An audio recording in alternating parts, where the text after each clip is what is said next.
Hi, folks, and welcome back to Planescape Torment.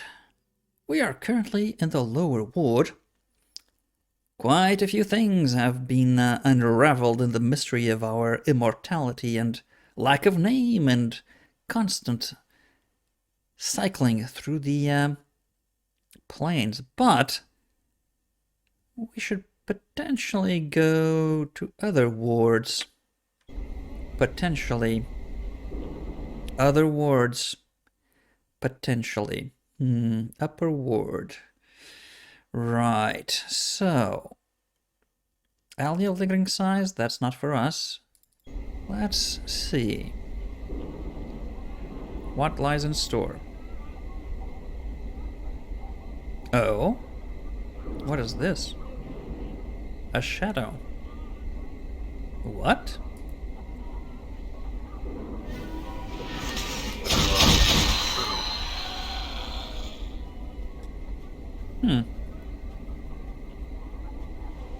Well, certainly left a mark.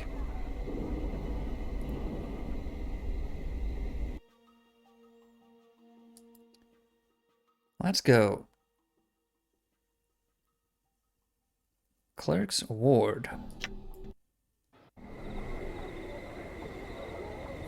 Ooh. Clerk's Ward Citizen, matter of course and diligence. Interesting. Matter of course. This giant of a man wears an equally immense suit of ornate red armor. He regards you cautiously, but without fear as you approach him. Greetings. A booming voice echoes from within his great helm. Greetings, citizen. I am matter of course. Yes, he's sassy. It's a sassy matter, of course. Who else would have a name like that? Bodyguard to diligence. Fourth magistrate of the ward. You must excuse me for my duties. Lie at her side. Blah, blah, blah. Okay. One moment, please. And he just leaves. How rude. He is sassy. Let's talk to diligence, then. This older, stern-looking woman is clearly on her way somewhere when she notices your approach. She studies you with a disapproving, tight-lipped frown. Alright, so he's sassy and she's, what, uppity? The woman nods curtly, speaking in a tone cold as ice. Yes?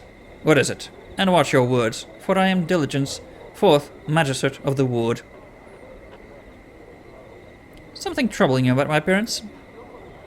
I should most certainly think so. Should the Apparel Regulation Act be passed, people of your sort wouldn't be permitted to traipse around in such a manner, half naked and filthy as you are.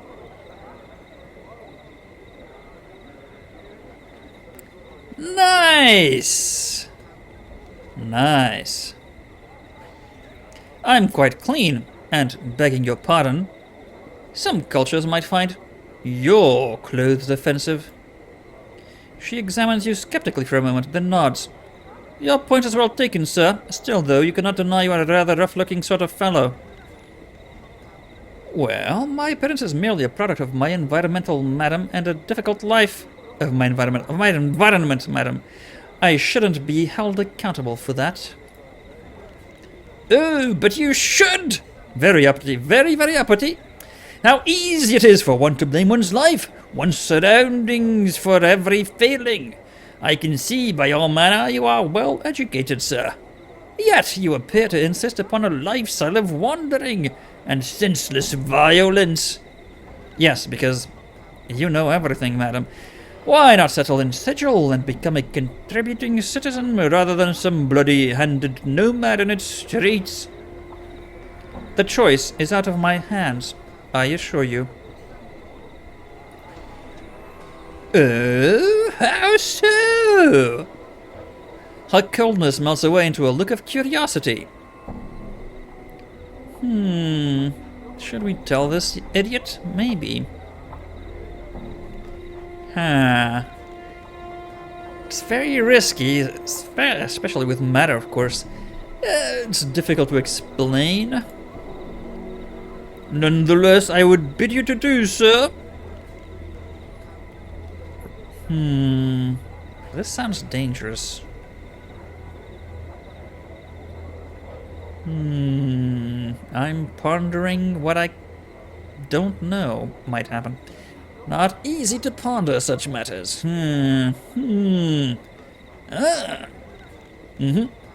Right, let's risk it. Tell her your story, or what you know of it. She looks shocked, positively shocked, and chagrined. That is quite a tale, sir. Were it only a tale, madam, it is my life, and I've the scars to prove it, as you noted when you first met, I believe. Yes, quite so. She smiles slightly. You had begun to wonder if she was ever capable of such a thing. I wish you luck, sir, in your undertakings. May you find yourself once more. Yes. Is that, Yes, may we find ourselves... Thanks, I did have some questions. She shakes her head. I'm afraid I'm a busy woman. Sir, my position as fourth magistrate leaves me little time with which to answer your questions. I'm sure another citizen could help you, however. Yes, I'm sure the third citizen might be able to help. Oh well, that was unfruitful. Done. Collects ward citizen, right. Malmana. You there, sir, I would speak you... Okay, let's speak to you then. Malmana. This thin, sharp-faced man rushes towards you, calling for your attention. Sir. But a moment of your time, were you perchance here to visit the tailor? The man breaks in. I asked, sir, because I have to seem offended the man. I had commissioned the hot-blooded fool to make me a costume, but he's thrown me out of his shop and will not speak with me now. So, the man suddenly balls his fist and shakes them at the sky. Like... Right, well... What have I done to deserve such treatment? Nothing, I say. It was a patron. I was a patron. It is his duty to serve me. What churlish buffoon. Right. What did you want from me, idiot? Oh, yes, you. Yes, me. The person you interrupted so rudely. Could I beg of you to enter the place and fetch my costume for me? I have masquerade to go to and not the time to commission another tailor.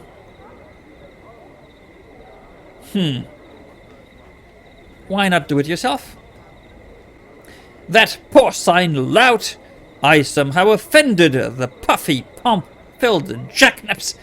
He's forbidden me from entering his store and refuses to have words with me. Imagine! Oh no, I don't need to imagine. I can... see exactly why that is. Right, I'll do it. Not for free, though. You what? Yes. For the power's sake, man. You're just fetching a costume. It won't take but a moment of your time. I certainly don't think such a meager act is worth a wage, sir. Right, you don't. Really? Okay. No reason to drop down to his, wretched level, I guess. We'll do it then. Updated my journal.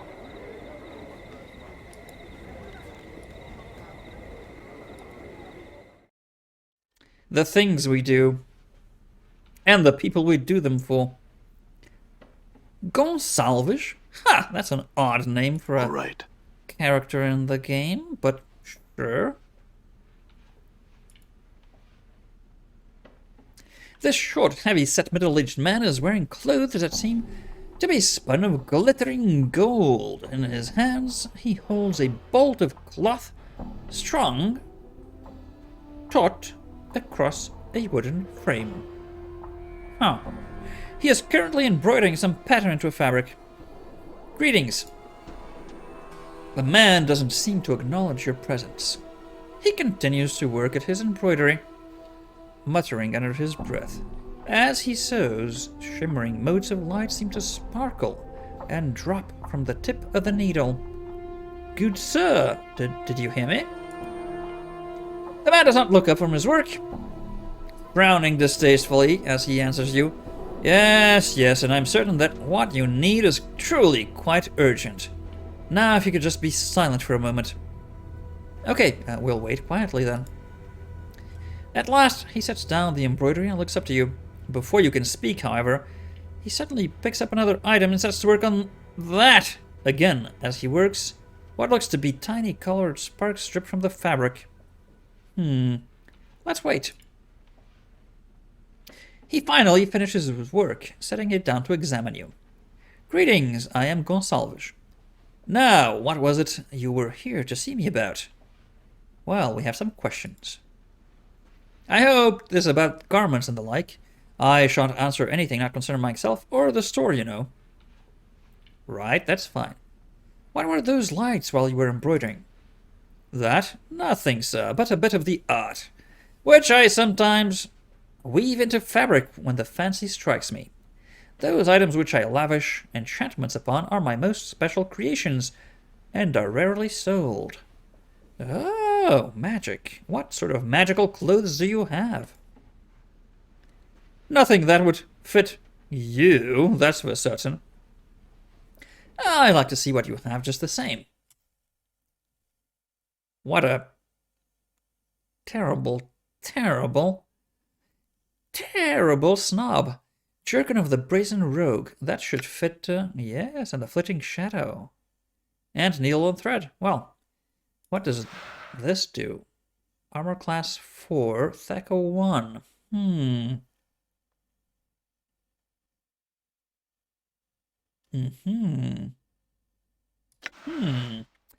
And the Flitting Shadow, armor class 6. Okay. Pickpocket and stealth, that's not really... That would be better, I think. Right. Well. What is her... It's armor class 8. So the guy's stuff is really good. Huh.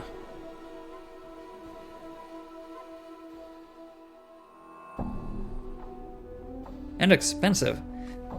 Could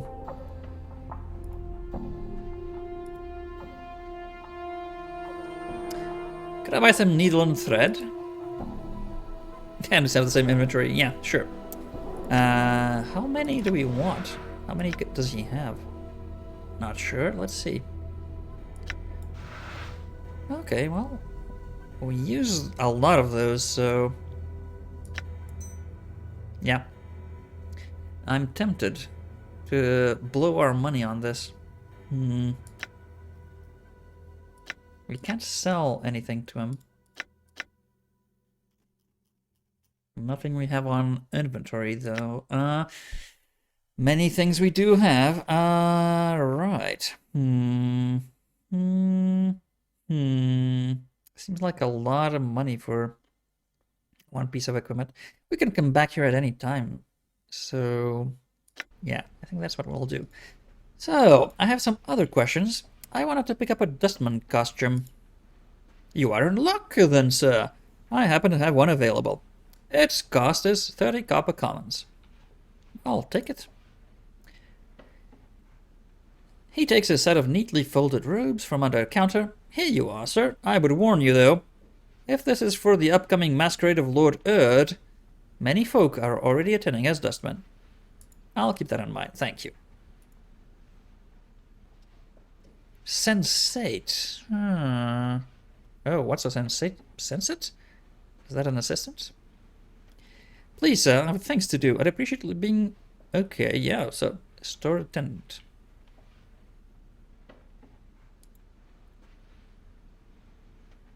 Let's not bother them anymore. So, Malmana. Well, did you get the costume? Yes. Cost me 30 commons. Updated my journal. Fine, fine, fine. Wait.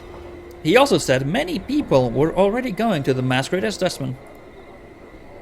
Did he? Blast. I would hate to arrive in such a common costume. Well, I could, try and get another one for you. I should have figured. Here, you mercenary, this shall be enough. Hands 20 copper. Yeah, I'll return with another costume. Updated my journal.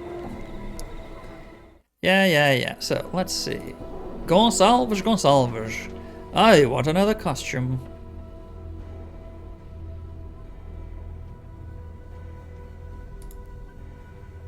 Do you have a different costume? The dustman bit seemed a bit too common after all, eh? Well, it just so happens that I have a Godsman costume if you'd like. It shall cost you only 50. I'll take it. Here you are, sir. Enjoy the masquerade. I'm gone. I hope we shall, but probably not. Did we keep the... No. So, we don't even keep the one costume. So, here it is. It cost me 50. Updated my journal.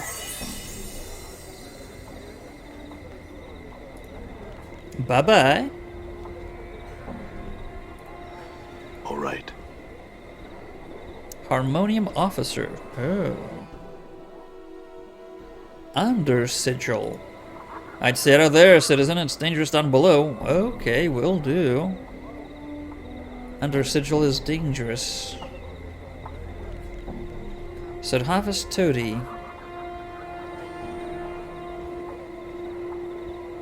She seems important. By every power, what the hell be that? What is that carrion stench? That might be me. The smell of alcohol wafts heavily from this young woman, and despite her dark skin, you can see that her face, beautiful but cruel looking, is flushed. She is slender but well-muscled, adorned in exotic jewelry and translucent silk clothing. Numerous scars crisscross her thighs and forearms. They look to be from battle wounds. Huh. This might be a tumble. Greetings. Well, what have we here? A little tiefling gutter queen some crawling out of the hive. The woman pouts, talking as one would to a small child. Are you lost, little tiefling? Oh, look, it has a tail. How cute. Anna flushes, and with a snarl, blades sprout from her fists. Now, fiendkin, don't do that. The woman seems unconcerned as Anna draws her weapons and clucks disapprovingly with her tongue. Careful now, or I'll remove that tail of yours and feed it to my dogs. Let it go, Anna. She isn't worth the trouble. Yeah, have a sharp tongue on ya, you wee lass. I wonder how sweet your tacky jewels are and harlot's clothes I look on you when you're dead in the street. Anna, wait! You filthy spawn of the lower plains, a bitch bastard that even a Tanari would keep in its pen! She draws her blade. Sheathe that blade, girl, while I sheathe it with your body. Ew. Should we call for the guards?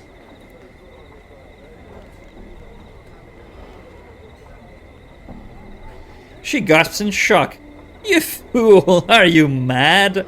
The guards would never take your word over mine. You're obviously drunk, and those scars of yours mark you as the fighting sort. I think they just might. She stares hard at you, grinding her teeth. Let us drop the whole matter then and be on our separate ways. Agreed.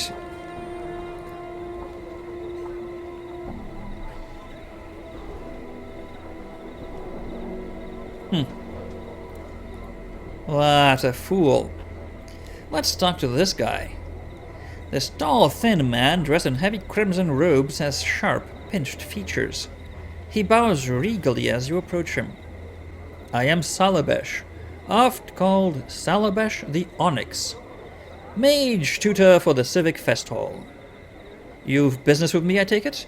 No. We have some questions. About what? Not the ward and the like, I hope. Plenty of more common folk could answer such questions. What do you mean called the Onyx? A long tale, which I'll shorten to save my breath. In my youth, I was once called Salabesh the Golden, for I was said to have a heart of gold, small, hard, and yellow.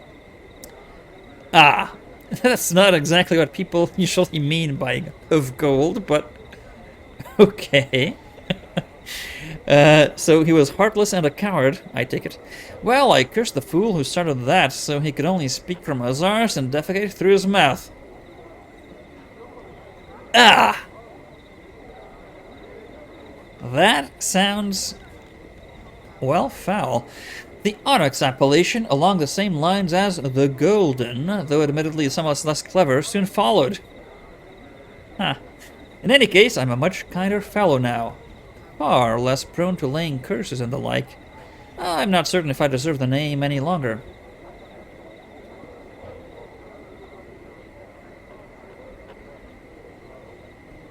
I have other questions. What did you mean by the future mage tutor of the festival? Updated my journal. It's a prestigious position to be an official tutor in one of the festival's training chambers. It is my intention to one day take the position of mage's tutor. But the title is currently in the possession of the Lady of Thorncombe. If only I could somehow prove that I'd be a superior tutor. Ha, maybe you could do that. Never mind. Farewell. And this, I suppose, is the Civic Fest Hall, of course.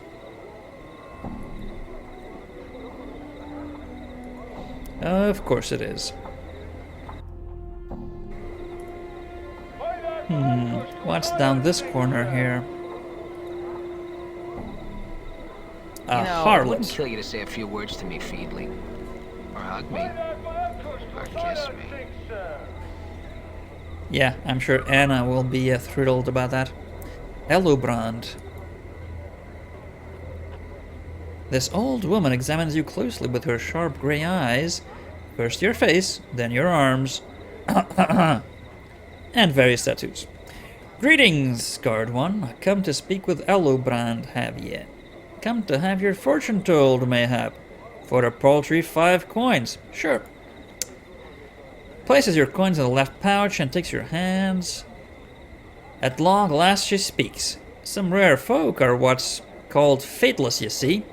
They wander through their lives, doing as they see fit, creating their own destinies. You have no fortune to tell, scarred one. None at all. I have nothing to tell you, and so here's your coin. Ha! I do not speak of things mundane, scarred one. In that case, I do not say things other than farewell, mundane, short one. Hold ye one moment, scarred one. My mother gave me something once, long ago, a scroll sealed with wax. A hooded man had entrusted it to her, and said that a man such as you would one day unwittingly come to claim it. Here, I would have you take it now. Oh, so he once gave this to her mother. Interesting. What is it? Elobrand shakes her hand, frowning. I do not know. She was sworn never to read that thing, and I obeyed her request to leave the seal unbroken. The man had paid her handsomely to take the scroll, but warned her of the direst consequences should she open it. Well, thank you then. What is it? The scroll has been tightly bound with a red ribbon and sealed with wax. You can't put your finger on it. Well, we took it, so we put more than one finger on it. But you've got a bad feeling about the thing. I've got a bad feeling about this. As if opening and reading the scroll could be somehow dangerous. Well, she said as much. Maybe we shouldn't read it right now? Maybe later.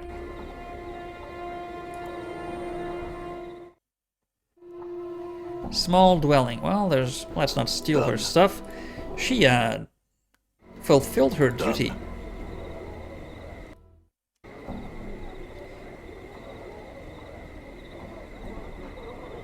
Aylwin.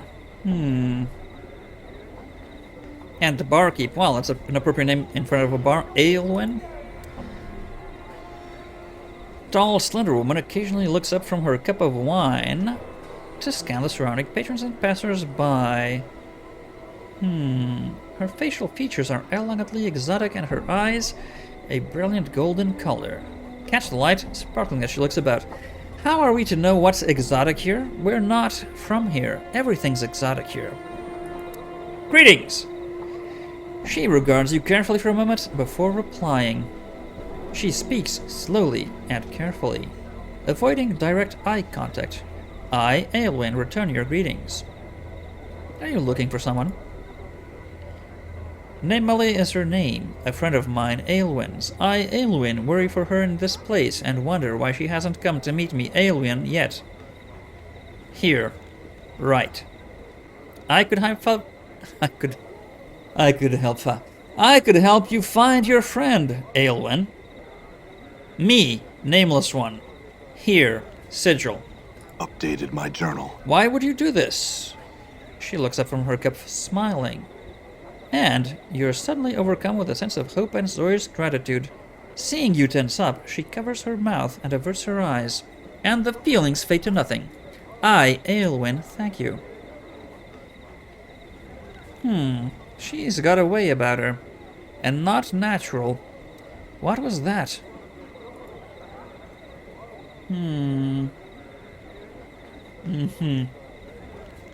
What was what kind stranger, she says. I, Aylwin, yes, I know your name by now, know not of which you speak. Yes, and these are not the joys you're looking for. Of course you, didn't just somehow, I don't know, cast a spell on me? Somehow. Very well, what does this namely look like?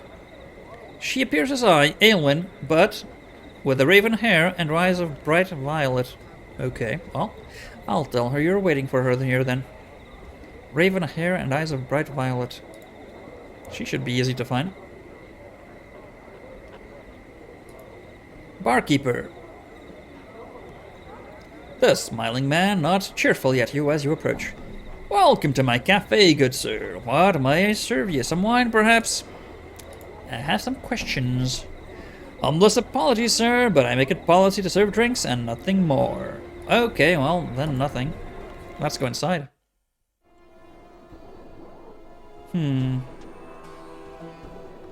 Let's not steal. Oh, there's a woman in here. There's a woman in here.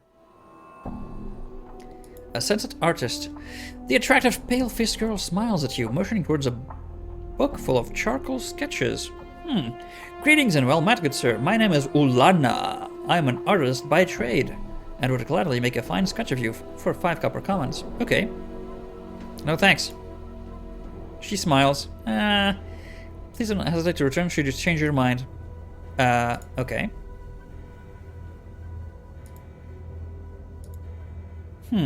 Why can we not have our...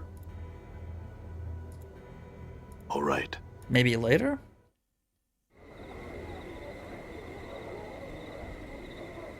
All right. Oh, come on.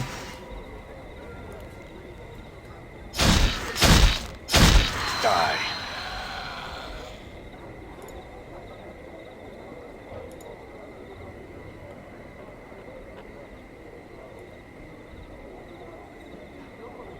Let's go around the back. I'm guessing this is just another house.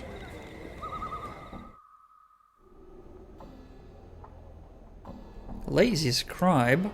The man gives a sheepish smile, and a half bow at your approach. For a moment, I thought you were one of my employer's men when you walked in. Was I ever relieved to see you were not? Why? I could not stand my work at the record sub-hall 7 for another moment. So I darted off. Had I simply gone home, my employer would have sent a messenger. That tyrant! Yeah, for skipping on your job. That is why I'm hiding here, of course. I intend to lounge about for a bit longer before returning to my cramped little desk. Okay, so dodging work.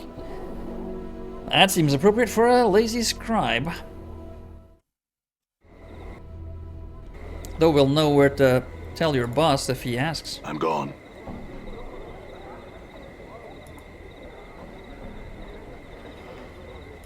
That's a big building here.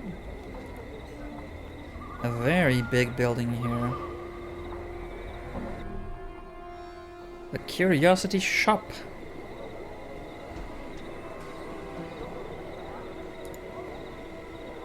Now I'm curious. Vrishika and Standish. This downtrodden little man scurries about the Curiosity Shop, dusting, cataloging, and moving things about for the place's proprietress. You notice he faintly smells of onions. He glances up at you nervously as you approach. Please, sir, I cannot speak with you. I have work to do, and my mistress simply won't allow it. Oh, what a spineless twat. Farewell. Don't forget to dust this. Yes, mistress.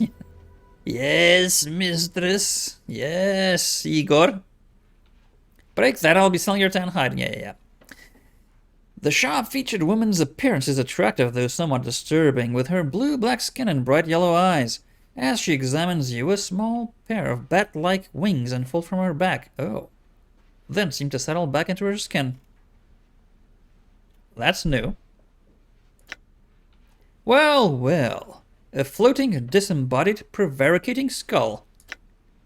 She narrows her eyes. You're the scarred man, who's been going around asking all the questions. You sure look lost. Did you want to come in, really, or are you just casing the place because you have nothing better to do? Because Vrishika, she indicates herself, she can help you. How can you help me? I travel and trade. I trade and travel. I travel, trade extensively. I hear a great deal. I purchase a great deal, and I own a great deal. Do we have a deal? I'm not sure. What is this deal you're talking about? Perhaps I can make you a great deal. Well, this is the art of the deal. Say a deal. Show me the deal. Is it good? Is it bad? Let's talk deal. Is there anything that you desire? Maybe. Would you care to examine the weapons and charms? Or my exotic acquisitions. Everything's so exotic. If everything's exotic, nothing's exotic. Stop exoticking. Adjectives have meanings if you overuse them as exotic. They lose their meaning. Vrishika smiles as you look at the various shelves in the middle of the shop. If you see nothing you like here, there are more items towards the front and the back of the store as well. Examine the fiend's tongue. A tongue floating in a jar of brine. This is a fiend's tongue. A cornugon's, I think, but who really knows? Placed into the mouth of anything living, it will give the ability of speech, even if there was none before. I am selling this oddity for only 66 coppers. I'll take it. Yes, a wise choice. Nice. I like to examine the exotics. A Gorgon salve. Vrishika holds it up for you. I traded for this with some sword-slinging prime worldler, Perseus. Oh. Really? That's interesting. I think was his name. Smeared onto the surface of any being turned to stone, it will revert them to flesh. So the anti-Medusa salve. Interesting. Only 100 copper commons. A bargain, considering how handy it might come Should you ever find a friend of yours transmuted to rock? Sure. Let's look at the exotics. A cube figurine. You see a small metal replica of a cube-like creature with huge eyes on one of its faces. The toy has 2 legs, 2 arms, 2 folding wings, and at least 18 points of articulation. How do you mean, at least? Can't you see the others? Vreshika smiles as you pick it up. A collector's item, perhaps? Or a piece of artwork. Who knows? But I like it. If you do buy it, ask around. Someone might know more about it than I. You can have it for only 1,500. Ooh.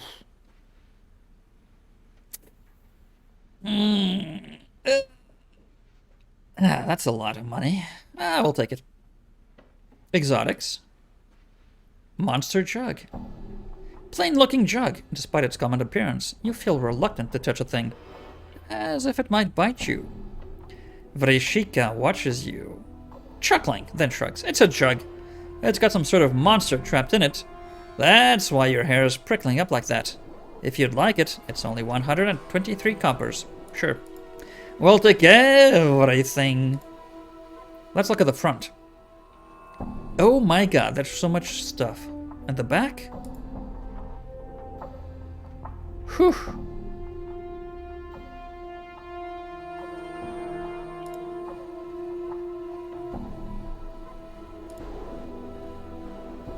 Wow. Wowie. Wow, wow, wow, wow, wow. Let's see weapons and charms, I guess. We're broke. Hammer of comminution. Ooh, my. Is this thing good? Ouchie, ouchie, ouch, ouch, ouch. Special 1-6 acid damage. He was used extensively by Enote, a Doomguard priest.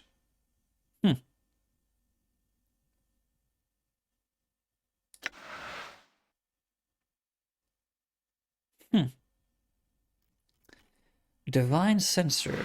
When lit, the censer has the power to entice the soul back of the recently departed. Only a limited amount of incense. Yep.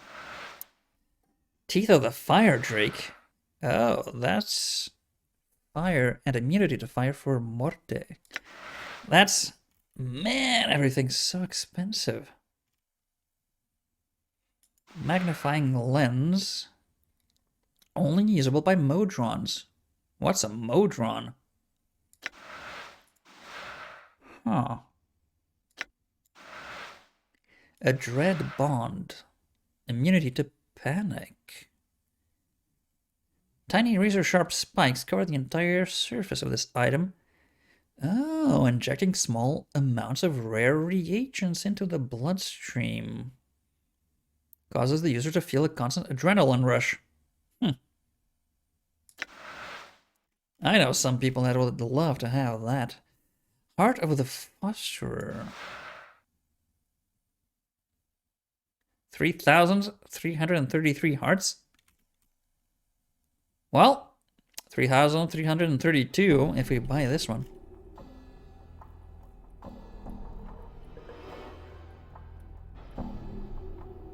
It is said that gripping the heart of the Somian and wishing harm upon another will cause them to appear.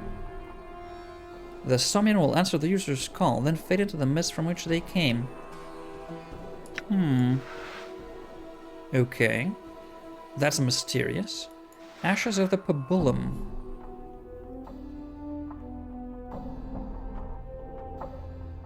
To unlock the power of these ashes, one only needs to stir them with the index finger of the left hand. Then sprinkle a pinch of the ashes into the air in a circular pattern. The smell of the remains of these dead mages is said to cause a Trellin to appear to serve the user. What's a Trellin? So many questions, so few answers.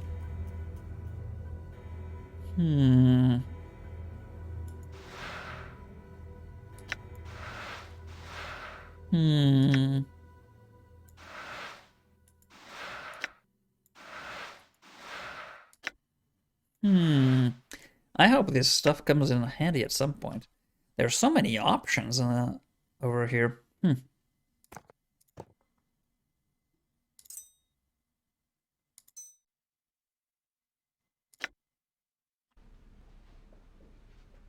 Well, I'm sure we'll be back, Vrishika.